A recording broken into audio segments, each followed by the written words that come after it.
para tudo que você está fazendo, pois hoje é dia de novidade dupla. Um tema que com certeza você nunca viu aqui no nosso canal e ouso dizer que você já viu pouca coisa por aí também na internet. E para falar sobre isso, o professor que está aqui conosco, olha só o currículo dele, está aparecendo aí na tela e ele ainda atua como professor, colunista e coordenador editorial, compartilhando aí o seu conhecimento nas matérias de licitações e contratos administrativos. Seja muito bem-vindo pela primeira vez aqui no nosso canal, o professor Israel Evangelista.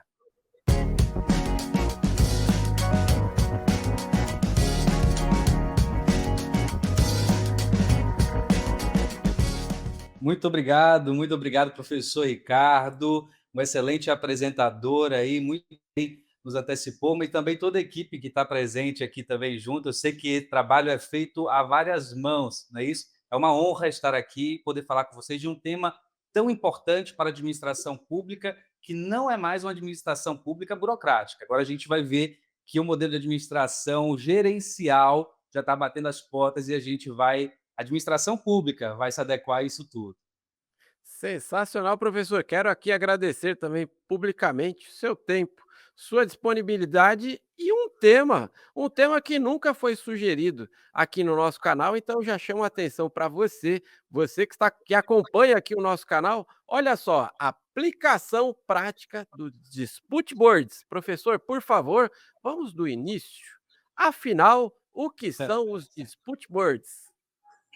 Olha só, professor, que esse tema é muito interessante e ele, na verdade, se inicia muito antes de nós falarmos de administração pública.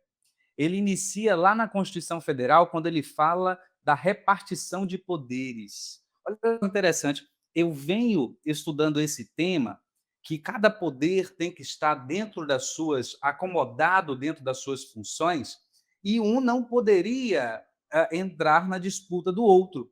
Só que para que isso ocorra, e o licitante que certamente está me ouvindo sabe bem, porque muitas das vezes ele se socorre no Poder Judiciário, mas ele só vai estar satisfeito com os trâmites na administração quando a administração pública resolver efetivamente todos os seus conflitos. E o Dispute Board nada mais é do que mais uma possibilidade da administração pública sanar ou sanear os seus conflitos internamente. Não se confunde com métodos de resolução de conflito como é a conciliação, a mediação, a arbitragem, porque estas têm lei própria, mas é um instituto que veio para resolver disputas de maneira dialógica entre o público e o privado. Professor, você já deu uma introdução aí dos fundamentos legais, faz parte aqui do nosso quadro, né? O pessoal pede muito na prática. Já vamos prender o povo aqui na nossa audiência? Professor, e na prática? Afinal, o que são os dispute boards? Por favor, professor. Vamos lá, o que acontece? A administração pública ela começa a prestar o serviço. E aí a gente vê três grandes problemas na execução. O primeiro deles é como é que nós vamos decidir o reequilíbrio econômico e financeiro do contrato. Quando a gente fala sobre reequilíbrio econômico-financeiro, já dá até arrepios, com certeza, tanto para o privado, que precisa daquele adimplemento ali, da equalização do equilíbrio, quanto para a administração, porque o servidor certamente olha e fala: meu pai, eu vou ter que analisar uma alteração contratual, já fico com receio. Mas não é só isso. E no caso do descumprimento contratual, em que a administração pública precisa daquele bem sendo fornecido, ou que a administração pública precisa daquela prestação de serviço e o contratado está com dificuldade de executar, a administração pública faz o quê? A maneira usual é ela já caminhar para a multa, rescisão contratual, e aí começa uma disputa ali entre os particulares e a administração pública, em que, na verdade, só quem tem a perder é a população. Porque o que a população quer, professor Ricardo, na verdade, não é saber quem é a culpa, quem vai pagar mais, quem vai pagar menos, se o contrato precisa reequilibrar. O que a população precisa é da ponte, o que ela precisa é do asfalto, é disso que ela está esperando. Vale para a administração pública, quando houver esses conflitos, ter de forma eficiente como uma possibilidade de sanear esses conflitos. E o Dispute Board nada mais é do que um comitê que a administração pública cria, que no decorrer da execução do contrato, ele já vai analisando se não é o caso de reequilibrar, se aquele pleito de obrigação contratual não é o caso de evitar a multa, mas fazer um novo acordo de novas prisões contratuais. E aí, esse para e passo de acompanhamento possibilita para a administração pública não rescindir um contrato essencial, não sofrer com a solução de descontinuidade, com a descontinuidade da prestação de serviço, e para o particular, muitas vezes representa ainda uma parceria muito mais efetiva para ele cumprir o contrato que ele inicialmente propôs. Professor, você mencionou aí um comitê. E cada vez mais Isso. eu tenho nós temos identificado aqui, né, o crescimento do gestor público acompanhando o nosso canal. Então vou transformar isso numa pergunta: quem pode ou deve participar deste comitê, professor, por favor? Pergunta muito interessante, muito obrigado por fazê-la, professor. Se nós tivéssemos que dar uma instrução inicial para um gestor que hoje está nos assistindo, ele já vai sair daqui com algumas práticas. Olha só que interessante. Essa novidade, o Dispute Board, que é um comitê de resolução, ele foi previsto no artigo 151 da nova Lei de Licitações. A nova Lei de Licitações inaugurou esse tema de maneira expressa. O que antes não vinha sendo dito, agora está expresso no artigo 151. Mas, antes disso, alguns estados, os gestores certamente muito bem assessorados, já saíram na frente, como é o caso do estado de São Paulo e do estado de Belo Horizonte, que ambos fizeram a lei, emitiram, olha só, no caso de São Paulo, a Lei Municipal 16.873. Essa lei, que é lá do ano de 2018, ela já trata da formulação desse comitê. Essa lei não está sozinha. Vem também a lei municipal, lá do município de Belo Horizonte, né? A Lei 11.241, essa mais recente, de 2020, e até por isso ela é mais completa. Então, quem é que tem que fazer parte dessa disputa? Ora, o administrador, o gestor, ele pode ele mesmo regulamentar o tema e ele dizer ali qual seria a forma de composição. A gente apenas dá algumas sugestões. Olha, prevê um especialista em alguns casos. No caso de São Paulo, ele pede uma pessoa formada em direito, um engenheiro, no caso de obra. Né? Outra coisa, em um número ímpar, para que possa haver uma votação, né? E haja um quórum de votação.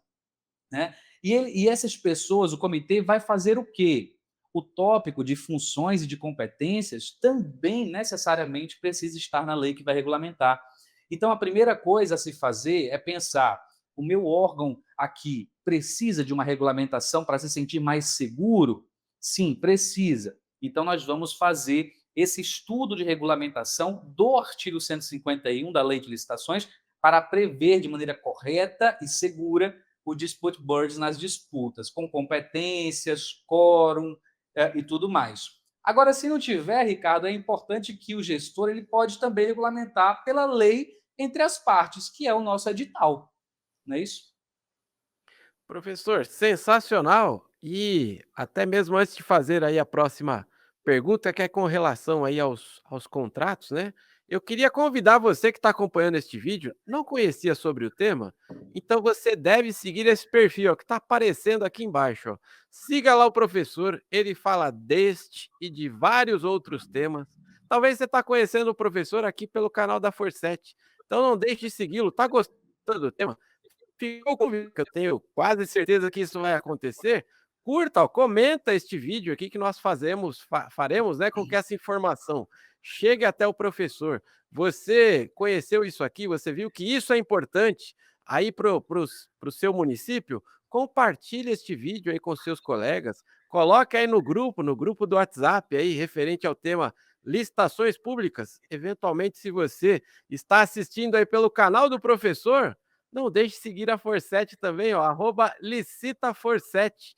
Nós sempre trazemos aqui, todas as semanas, professores como o professor Israel aí também, com temas variados, tentando capacitar, ó, você, exatamente você que acompanha e nos prestigia aqui com a sua audiência. Professor, agora vem uma dúvida que eu acho que ela abrange tanto o fornecedor como o gestor público, que é com relação aí, quais os contratos devem prever aí os dispute boards? Por favor, professor. Excelente pergunta, Ricardo. Olha só, nesse caso, o que é mais usual para a administração pública são os contratos administrativos contínuos, aqueles de longo prazo. E por que isso ocorre? Porque a previsão lá do artigo 37 da Constituição Federal, inciso 22, todos nós lembramos. Olha, ele fala assim: as condições, os contratos administrativos devem permanecer rígidas as condições iniciais do contrato, certo? Agora, quando a gente está falando de um contrato de prestação de serviço comum, quando passa de um ano para outro, nós já vemos a olho nu que há uma diferença na prestação de serviço. A administração pública, ela às vezes até sabe que houve de fato uma mudança ali no valor, houve uma mudança na economia em relação a um ano para outro naquele objeto. Mas às vezes ela não se sente segura em fazer essa modificação contratual em relação ao valor, né? O dispute boards, então, nesses contratos, em sua maioria de longo prazo e contratos em sua maioria mais complexos, eles têm essa possibilidade do acompanhamento do contrato ele ser feito diuturnamente. E aí é porque a doutrina fala, olha, é aplicado ao trabalho aos contratos contínuos. Outros falam aos contratos complexos e contínuos. Certo é que é aplicado dispute boards naqueles contratos de longo prazo em que você, o gestor, olha para o contrato e fala assim: opa, esse objeto ou essa minha necessidade, ela é sensível, eu preciso de um comitê acompanhando esse contrato. É nesses casos, basicamente, que são aplicados. Inclusive, professor, complementando a informação, eu recentemente escrevi sobre dispute boards, essa aplicação prática, e aí fiquei sabendo que hoje já tinha sido publicado, e aí hoje ainda eu vou fazer o post lá no meu Instagram, lá, remetendo ou apresentando, vou até mandar também para a Fosset, para que a gente possa aí divulgar esse material para quem ficar mais interessado. Lá eu consigo discorrer de maneira mais teórica até, mas de maneira também prática de quais são as cláusulas, como é que pode ser aplicado nos contratos administrativos. Então você que está acompanhando aqui o nosso vídeo acabou de ganhar aí, ó, mais um artigo referente aí ao tema do professor. Corre lá no Instagram da Forset. Se você não segue, ó, @licitaforset. Esse conteúdo está lá disponível para você. Se você eventualmente não seguir ainda, o professor vai aparecer mais uma vez aqui, ó, o Instagram do professor, para que você consiga acompanhar aí os diversos temas que o professor sempre traz aí. E lembrando, gente, de maneira gratuita, eu sempre comento isso, viu, professor? A licitação não é para amadores, mas hoje em dia só é amador quem quer. Olha um tema tão importante que você traz aqui para gente e de maneira gratuita. Você encontra isso, ó, no YouTube, você encontra no Instagram aí do professor. Professor, caminhando aqui para o final, o tema é, hoje eu tinha certeza que isso ia acontecer, o relógio não me ajudou porque é um tema novo, né? Então eu vou pedir para que você traga aqui para gente com relação aí os riscos e também os benefícios, né? Principalmente aí falando com o gestor público sobre este tema aí, dispute boards. Por favor, professor. Obrigado, Ricardo. E olha só, o risco ele anda sempre muito colado com o gestor público, né?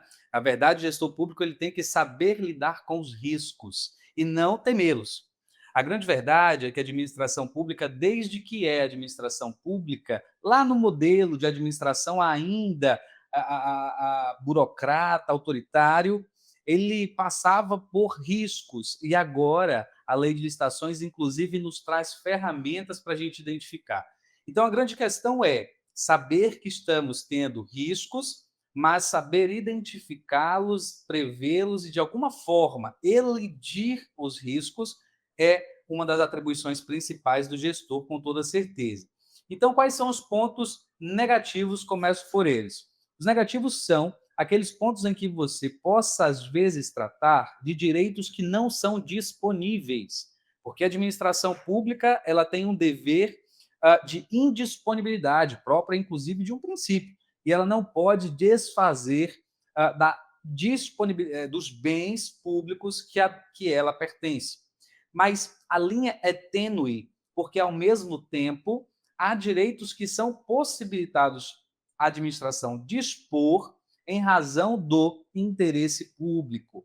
Nesses casos, dos contratos administrativos complexos, por exemplo, a interrupção de uma obra, inclusive nesse artigo que mencionei para os senhores, eu menciono lá a quantidade de obras paradas, a quantidade de trabalhos incompletos, a quantidade de prestação de serviço insuficiente que nós vemos em algumas contratações, sobretudo municípios mais distantes, que têm mais dificuldades.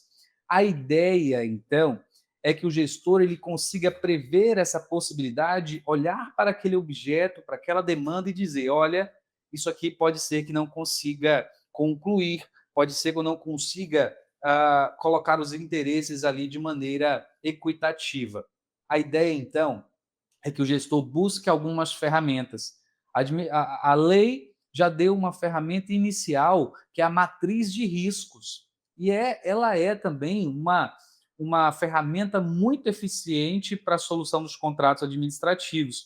No entanto, muitas vezes, nós não conseguimos prever a totalidade das ocorrências que podem vir a ocorrer no decorrer da execução contratual, ainda estando antes. A doutrina chama de previsões ex ante. Por vezes, eu não consigo prever todas elas, e é por este motivo que eu principalmente, sou um dos defensores de já no edital ser previsto uma cláusula de que pode ser criado dispute boards, ou que vai ser criado, para que aqueles contratos mais complexos, aquelas disputas mais complexas, sejam solucionados por estes especialistas. Inclusive, é uma coisa que até eu falo de passagem, já para finalizar, é que no caso de Belo Horizonte, professor, e também no caso de São Paulo, é possível um agente externo. Então, se traz um advogado, se traz um engenheiro externo, prevê a forma de remuneração desse profissional e ele é vinculado ao contrato administrativo, acompanha desde o início e quando há uma desavença, são eles, a Câmara, que são chamados para deliberar. O gestor apenas no final homologa. Grande detalhe importante é que este comitê, e aí que eu respondo a pergunta do professor Ricardo, no sentido de ser uma coisa muito boa para essa metodologia, é que ele pode ter funções de recomendações, funções de deliberações vinculativas e também funções, por último, apenas consensuais. E olha só que interessante, nós defendemos, professor Ricardo, que a instituição de um comitê de resolução por dispute boards, ele elide a responsabilidade do gestor, porque se é uma decisão que vincula, nem o administrador mesmo poderia intervir, ela ficaria própria e eivada aí de uma competência própria dela, né? É uma forma do editor. Eu não sei se o professor Ricardo também vê isso, mas eu vejo que os gestores, professor, têm muito receio em relação à responsabilização, não é isso? Eu que já fui gestor, sei bem. Exatamente, eu acho que esse, como você bem mencionou, é o grande calcanhar ali, né, o gestor, infelizmente, né, ele tem sempre este receio. Com certeza, professor, você ajudou ou aliviou, vou usar esse termo aqui, né, aliviou bastante aí com relação ao gestor para tirar essa dúvida aí. E professor, acompanhando aqui o seu conteúdo, eu vejo que você representa bem a essência deste quadro, que justamente é o quê? Nós procuramos o quê? Os profissionais, as pessoas que entendem realmente sobre o tema licitações públicas e que muitas vezes a gente ainda não conhece. Se você está conhecendo hoje o professor Israel Evangelista, ó, não deixe de segui-lo. Está aparecendo aqui a rede social do professor. Acompanhe aí, prestigie todo este conteúdo. Gente, ele entregou muita coisa. E se você acha que ele entregou tudo, ó, não, precisa de muito mais tempo para você aprender aí só sobre essa temática. Professor, quero agradecer, o tempo não nos ajuda, mas o seu tempo, a sua disponibilidade, pelo tema que trouxe aqui, em nome de toda a família Forset. Tenho certeza que muito em breve você volta aqui ao nosso quadro e com a sua vinda, reforçamos o compromisso de que licitação é o nosso negócio. Muito obrigado e até a próxima, professor. Muito obrigado, muito obrigado, Ricardo, a todos e parabéns pelo trabalho que vocês vêm fazendo e a contribuição com a capacitação do servidor, do licitante em todas as frentes. Eu acompanho o trabalho e só posso deixar aqui os parabéns a você, Ricardo, e a toda a equipe. Sensacional. Até breve.